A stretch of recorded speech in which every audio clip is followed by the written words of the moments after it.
Okay, so I'll just give a brief update because I found that editing those 360 movies takes quite a lot of time. Really annoying. So I'm doing this on my iPhone. Right now, there's no motorcycle.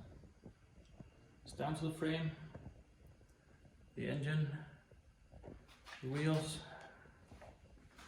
and a lot of parts have been cleaned and cleaned and cleaned. And still cleaning a lot of junk and dirt and all the new anti-rusted parts.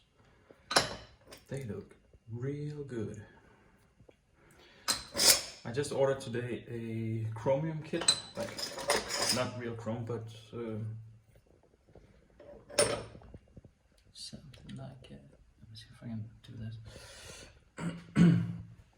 So I ordered a kit for retro plate chroming thingy. So all those, like the kickstart arm that I can't get anymore, I will be able to re-chrome it, hopefully.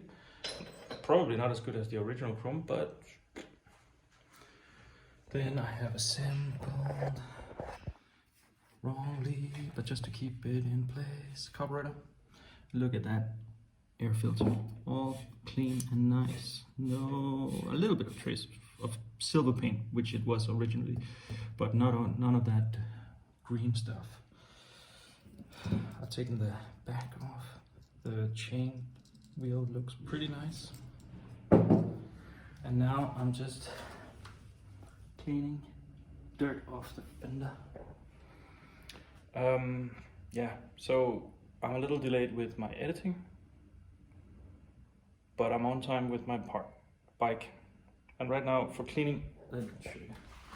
For cleaning all this kind of 50, 60-year-old dirt off, it's just petroleum, brass brush, and time. So yeah, that was a little update. Cheerio.